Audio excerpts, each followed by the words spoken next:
There is a belief that Chiara Borja had an intimate relationship with her own sister Lucretia, but darker rumors also circulated within the family. The Borja family's history became synonymous with betrayal, debauchery, and scandals.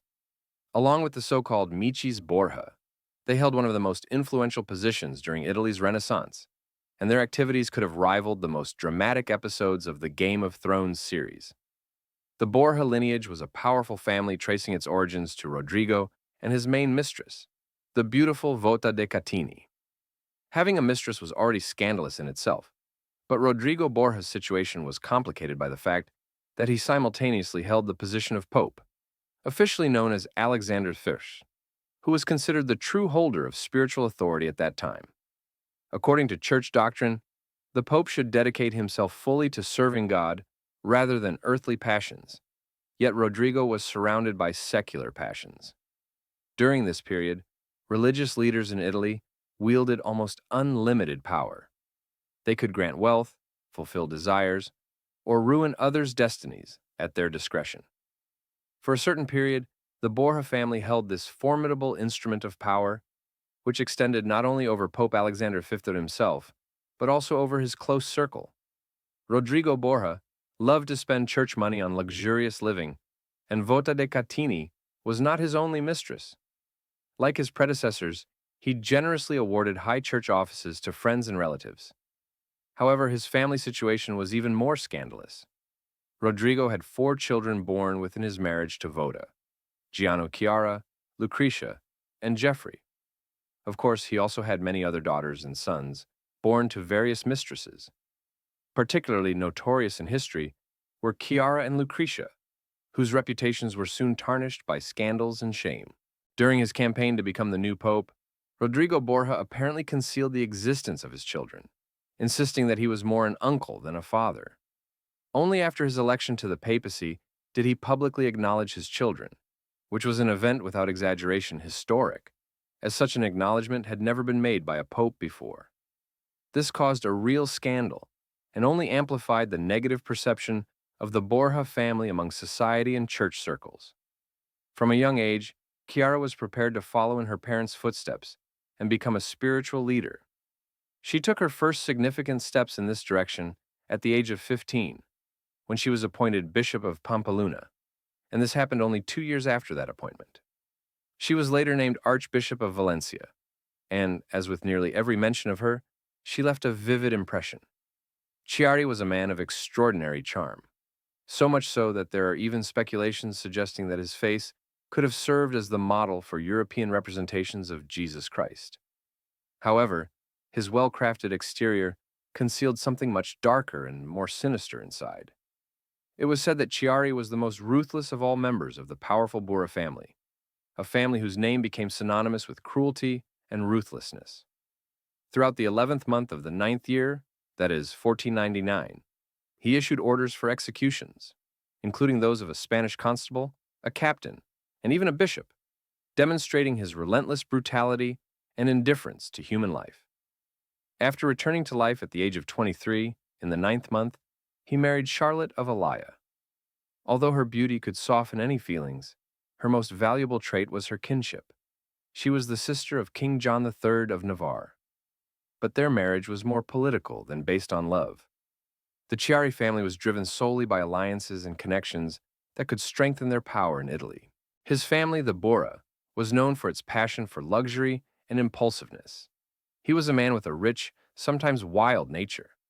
It is known that he had at least 11 illegitimate children, born outside his marriage to Charlotte, who, however, was his only lawful wife. They had only one daughter, Luisa, which further confirmed how brief their true bond was.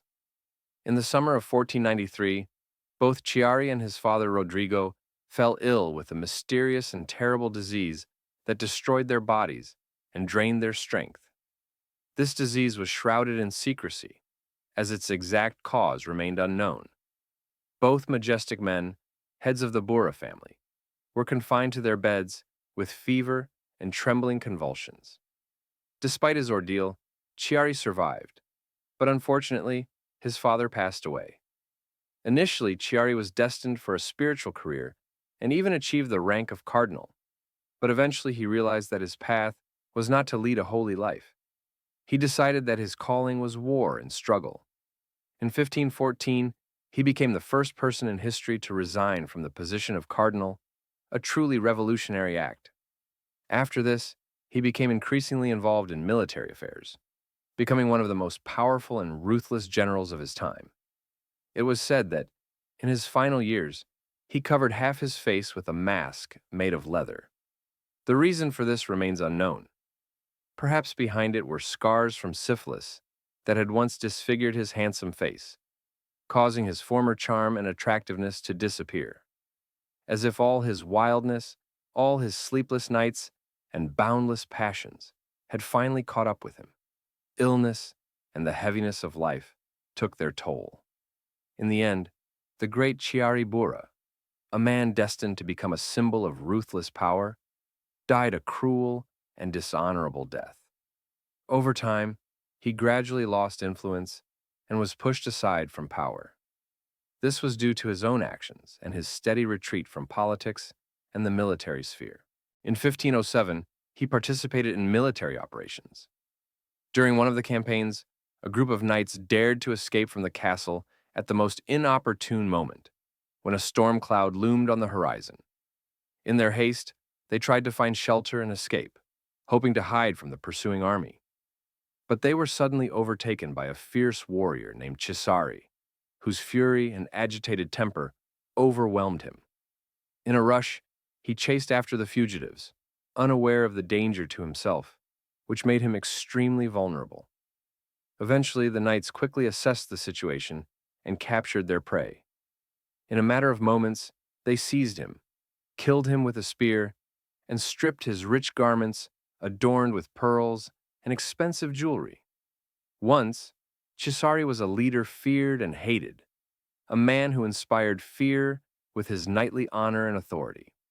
But now, he was merely a cold, naked corpse in the midst of a raging storm, under gusts of wind and thunderclaps, creating a dark and ominous atmosphere. Lucrezia Bura, the middle child and the only daughter among four siblings, was never content with merely being a spectator or a participant in family entertainment. On the contrary, she exhibited the same passion for danger and cruelty as her older brothers. With intelligence, high education, and stunning beauty, even as a young girl, Lucretia often became a pawn in her family's political interests. Her father and brothers tirelessly sought the most advantageous marriages for her, guided by political considerations and the desire to strengthen their positions. As a result, she married 3 times during her life, which was common in those times when women's fates were often tied to political alliances. In childhood, Lucretia received the best education available to girls of her era. At first glance, this seemed progressive, since noble girls were usually sent to monasteries for schooling, where the main goal was to instill piety and traditional obedience.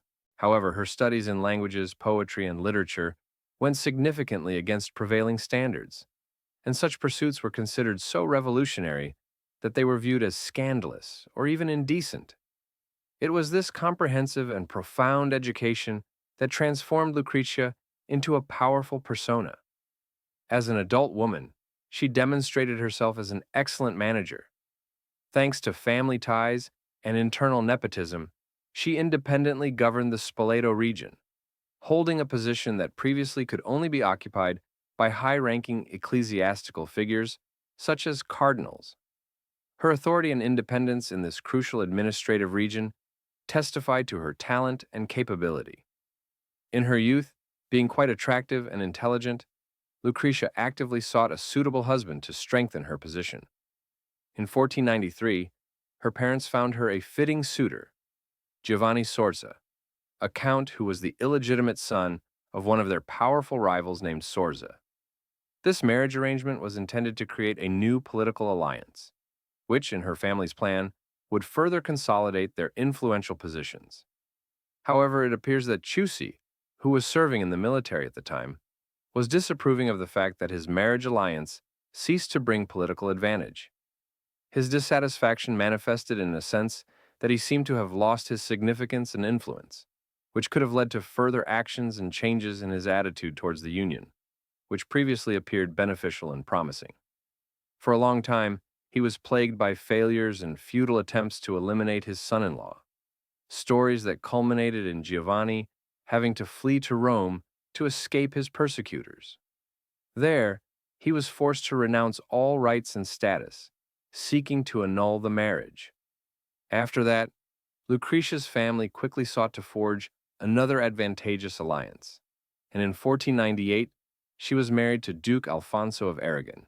However, as it turned out, this second marriage was even shorter than her union with Sforza, and twice as violent.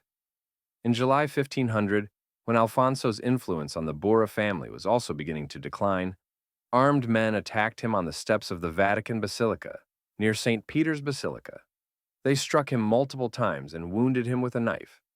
Miraculously, he survived the first attack, but while he was recovering, another group of armed men broke into his room and strangled him, killing him in the most tragic way. After this, when the dust settled, many whispered that the same Cesario Bura was behind the assassination again. At that time, Lucretia was free to seek another advantageous alliance, as she was no longer bound by previous ties and obligations. In 1512, she finally found someone she considered her only, or at least sufficiently useful person for her family. This person was not murdered, but married. In the same year, she married Alfonso d'Este, Duke of Ferrara. Shortly after, during their marriage, Lucretia gave birth to 8 children and enjoyed her life as a court lady. During this period, Lucretia attempted to shed the dark image that had haunted her family for decades after the death of her father, Rodrigo, and her champion brother, Cesario. She managed to maintain a luxurious position within the upper echelons of Italian society despite everything. However, neither motherhood nor marriage stopped her. She continued to lead an active personal life, indulging in serial romances. The most passionate of her pursuits was the affair with her own son-in-law, Francesco Gonzaga. The two exchanged long, passionate letters in which they praised each other's physical attractiveness more than they discussed the concept of true love. Interestingly, Lucretia's affair with Francesco may have been motivated not only by passion, but also by a desire for revenge. Francesco, as is well known, was married to the beautiful, refined, and intelligent Isabella d'Este. Lucretia had previously tried to establish a friendly relationship with her, but Isabella showed no interest in such an alliance. Ultimately, the conflicts and intrigues related to family ambitions and passions continued to smolder, leading to new conflicts and secret alliances within the powerful House of Bura at the time. For many years, Vittoria van de Thijn remained in the background of history, yet she was the woman who outlived all her sons. Only Luigia lived long enough to bury Venza, her daughter, after her death in November 1518. The following year, already pregnant again, Luigia gave birth to a girl named Isabella, but, unfortunately, the child was ill and died the same day.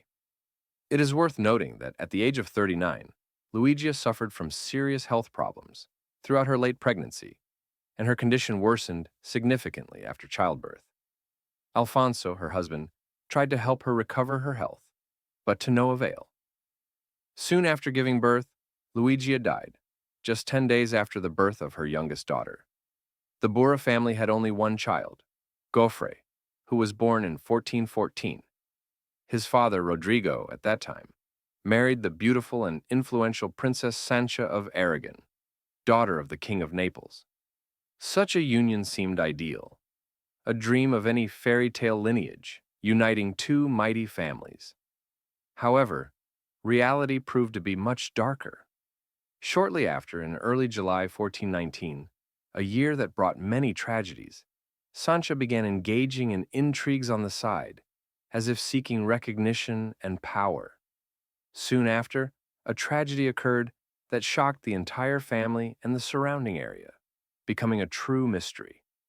Gofre was ruthlessly murdered under suspicious circumstances. He was last seen alive with his brothers, Cesare and Giovanni, in their mother's house, after he left the premises. In the morning, his body was no longer visible, and later it was found in the Tiber River, infamously suffering with a cut throat and 9 stab wounds in the chest area. Weighed down by grief over his son's death, Rodrigo was inconsolable. He demanded a thorough investigation, hoping to find the culprits. But just a week later, he unexpectedly halted the investigation, altogether abandoning any pursuit. The motives behind this decision remain a mystery to this day, as do the circumstances of Giovanni's death. There are only a few hints suggesting that his brothers might have been responsible.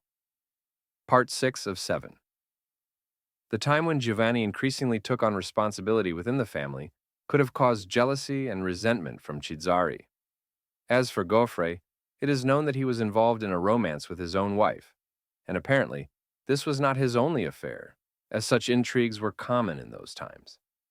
In an environment filled with political ambitions and complex power struggles, many sought their own paths to influence, even at the cost of accusations and suspicion among their closest allies.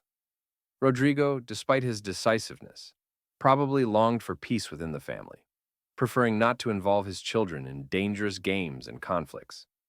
First and foremost, it is worth noting that, in a history filled with lies and betrayal, the Bura family's name soon became associated with cruelty and treachery among other noble families of Italy.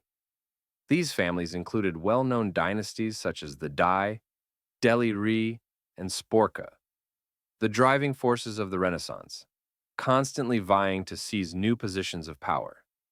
Their internal conflicts often escalated into bloody clashes, and their struggle for dominance became more of a constant race for small but significant slices of influence.